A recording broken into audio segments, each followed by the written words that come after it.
Hey everyone, welcome to Real World English. I'm Emma, your host. And I'm Jake. We're so excited to be here with you all today. How's your day going so far, Emma? Oh, it's been pretty good. Thanks for asking.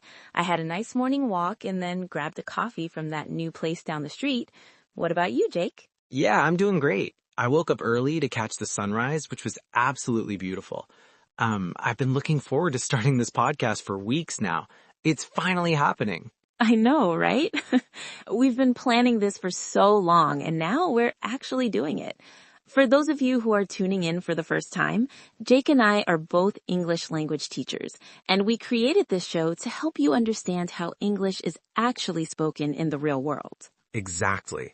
Because let's be honest, the English you learn in textbooks is often, well, not exactly how native speakers talk in everyday conversations. Wouldn't you agree, Emma? Absolutely. And that can be really frustrating for language learners. You study all these grammar rules and vocabulary, but then when you talk to native speakers or watch movies without subtitles, it sounds like they're speaking a completely different language. That's so true. And that brings us to today's topic, something that often confuses English learners when they're listening to native speakers, fast speech reductions. Ooh, this is such an important topic. So for our listeners who might not be familiar with the term, what exactly are speech reductions, Jake? Well, speech reductions are basically when native speakers shorten or combine words in natural conversation. Instead of pronouncing every word clearly and separately, we blend them together to speak more quickly and naturally. Right, and I think it's important to mention that reductions aren't slang or incorrect English. They're just the natural way that native speakers talk in everyday conversations. Exactly. And once you understand these reductions, you'll find it much easier to follow movies, TV shows, and real-life conversations with native speakers. So true. Now, let's start with some of the most common reductions. I think gonna, wanna, and gotta are probably the most famous ones. Jake, could you explain those for our listeners? Sure thing. So gonna is the reduction of going to.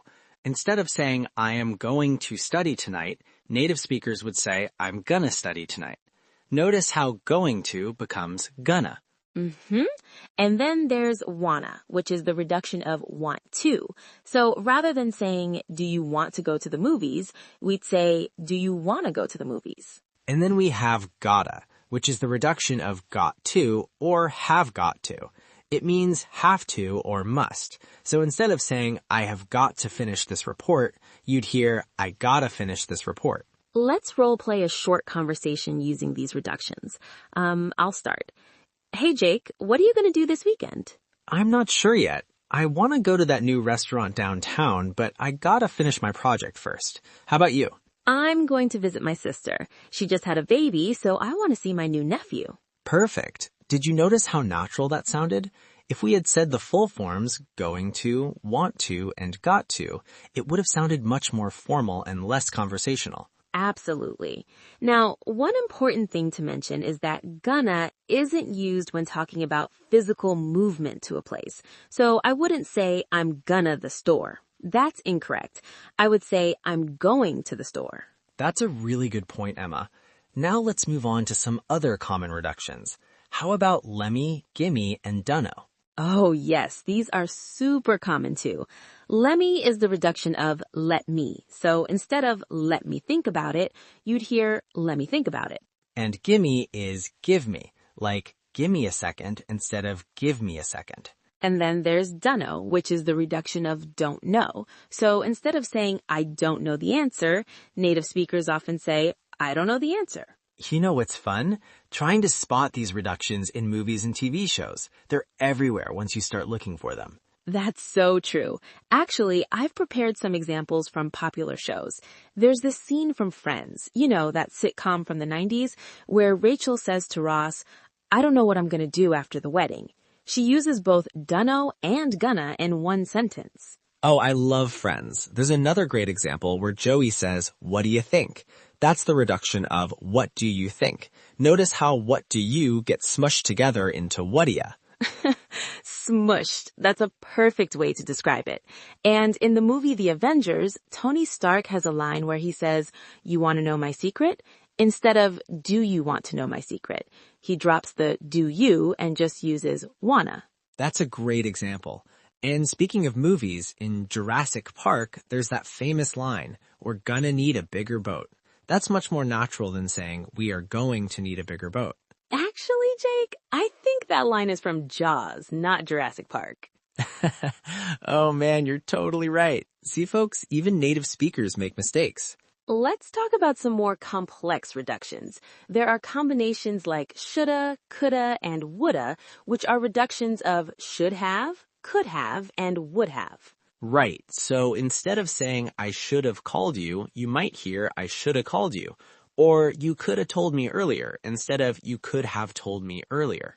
And there's woulda, too, like I would have helped if I'd known, instead of I would have helped if I had known. Let's do another quick role play. I'll start this time. "Emma, I'm so sorry I'm late. Traffic was terrible." You should have left earlier. I've been waiting for ages. I know.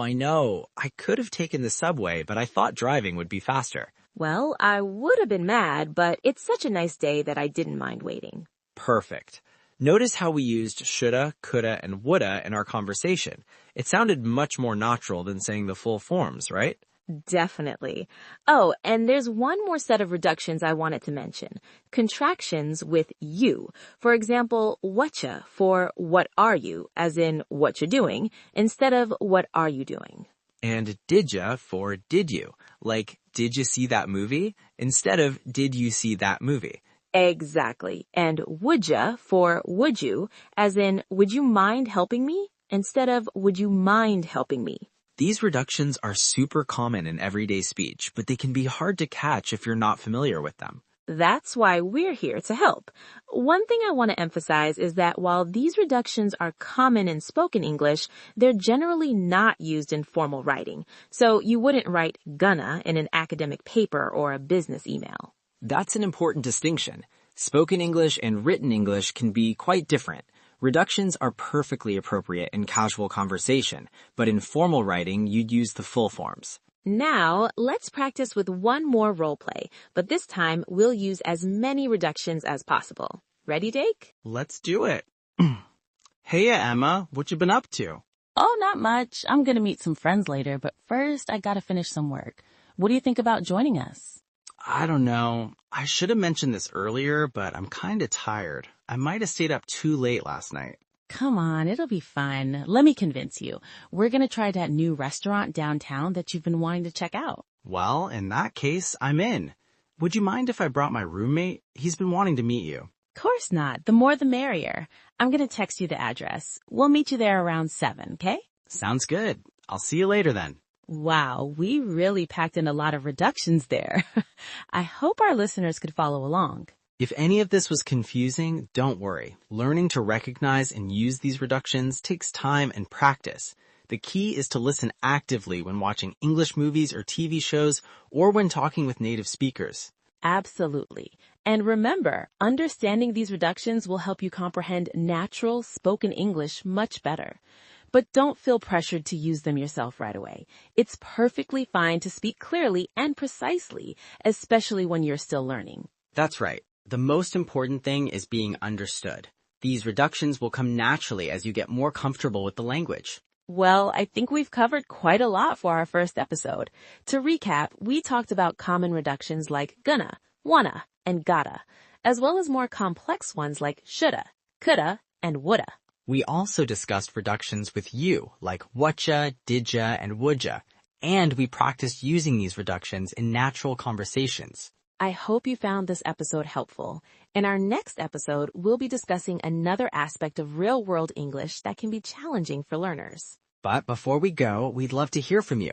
What other aspects of spoken English do you find difficult to understand? Or what topics would you like us to cover in future episodes? Yes, please leave us a comment and let us know your thoughts. We're really excited to build this community and help you navigate the sometimes confusing world of real English. And if you enjoyed this episode, don't forget to subscribe so you don't miss our next one. Thank you so much for listening to the first episode of Real World English. I'm Emma. And I'm Jake. We'll talk to you next time. Bye, everyone. Catch you later.